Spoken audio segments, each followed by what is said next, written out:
अब आपकी समस्या तूफान की तरह सरकार तक। न्यूज प्रभात मीडिया, न्यूज प्रभात मीडिया।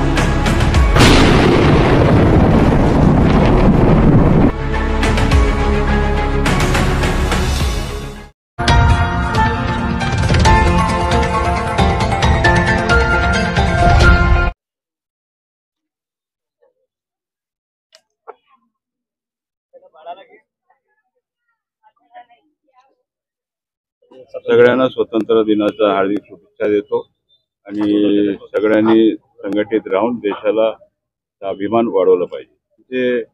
जे मुख्यमंत्री आहेत, दोन्ही उपमुख्यमंत्री आहेत, त्यांनी जे शब्द दिला ते पाळलं। म्हणजे 17 तारीख बोलले होते, आज 15 तारीख आहे। हे आपण म्हणजे 14 तारखेलाच लोकांच्या आमचे जे भगिनी आहेत त्यांच्या खात्यामध्ये जमा झालेलं कालपासून आम्ही तुम्ही सगळं प्रसार करत आहे टीव्ही मध्ये आम्ही पाहतो। 31 ऑगस्ट पर्यंत वेळ आहे। जे लिंक होतील सगळं 31-30 ऑगस्ट पर्यंत सुद्धा आमच्याकडे अर्ज आले तरी त्यांनाही आम्ही 3000 रुपये आपण देणार। विषय काय कापणार नाही, हे काय खोटं नाटक त्यांचं काम आहे। ठीक आहे, ते वरिष्ठ नेता आहेत, त्यांना काय बोलायचं ते बोलतील। आमच्या सरकारने जे निर्णय घेतलेला ते निर्णय पाळत आहोत, ते महत्वाचं आहे। इलेक्ट्रिक मोटर आहे 1 ते 7.5 हॉर्स पॉवर ते माफ केलेलं आहे आपण। 3 सिलेंडर महिलांना आपण देणार आहोत वर्षामध्ये। हे सगळे चांगले कार्यक्रम आहेत। आमचे जे बंधू आहेत, मुलं आहेत, आमचे भाऊ आहेत, त्यांच्याकरता 6000, 8000, 10000 तर तुम्ही ऐकलेच। हे सगळे कार्यक्रम आहे। वयोवृद्ध लोक आहेत, तीर्थयात्रा करता आपण निधी आपण देत आहोत। सगळं काय बिलकुल आमच्या घोषणा हे सगळं पाहून विरोधक जरा मागे पडले। विधायक नीतीश राणे जो है बार बार पुलिस वालों को इस प्रकार के वक्तव्य कर रहे हैं, वो गलत है। वो उसने अपन अपने मर्यादा में रह के बात करना चाहिए और किसी के बारे में भी अपन बात करते हुए 2 बार सोचना चाहिए। कुछ भी हम बोल दिए तो फिर बाद में अड़चन में आ जाते। कोई भी हो, हमारा पार्टी को विरोधी हो, वो अपन सन्मान रख के बात करना चाहिए। युती ऑलवेल आहे, 200च्या वर सीट येतील निवडून। सर, काल अजित पवार म्हणाले की रोहित पवार म्हणाले की अजित पवार आपल्या गुटामधून रोहित पवारच्या विरुद्ध कोणी उभे करणार का?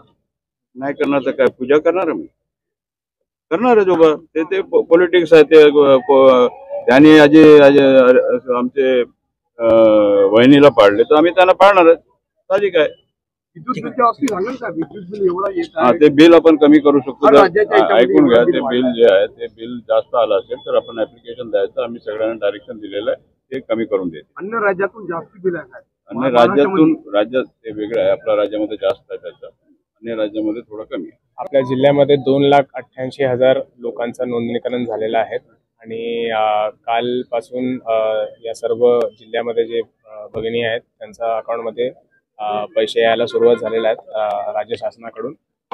तर या प्रसार माध्यमातून मी सांगू इच्छितो की 2,88,000 पैकी 2,70,000 महिलांचं जे बँक खातं आहेत त्याचं आधार सीडिंग झालेलं आहे। त्यांना जे राज्य शासनाने जे ठरवलेला रक्कम आहे त्यांना भेटायला सुरुवात झालेला आहे। आता सध्या 18,226 भगिनींचं जे अकाउंट आहेत ते आधार सीडिंग न झाल्यामुळे त्यांना पैसे टाकताना काही अडचण होत आहेत। तर या आपल्या माध्यमातून मी त्यांना आव्हान सांगू इच्छितो की जे आपलं बँक आहे त्याच्याशी जिल्हा प्रशासनाने संपर्क साधून त्यांना सांगितलेलं आहे की पुढच्या 2 दिवसामध्ये या सर्व 18,226 भगिनींचं जे अकाउंट आहे ते आधार सीडिंग केलं पाहिजे।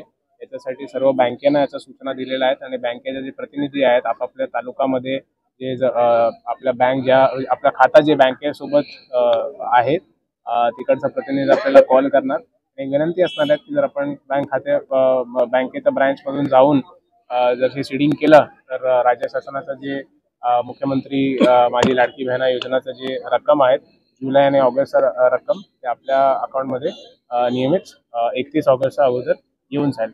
आणि आजचा स्वातंत्र्य दिनाच्या सर्वांना शुभेच्छा।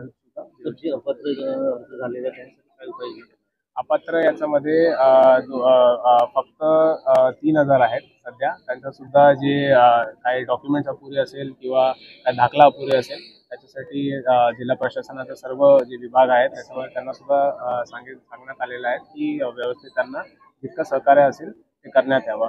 याच्या पुढे जाऊन मी सांगू इच्छितो की आपण हे सुद्धा एक सर्वे केला होता की किती लाभार्थी असू शकतो।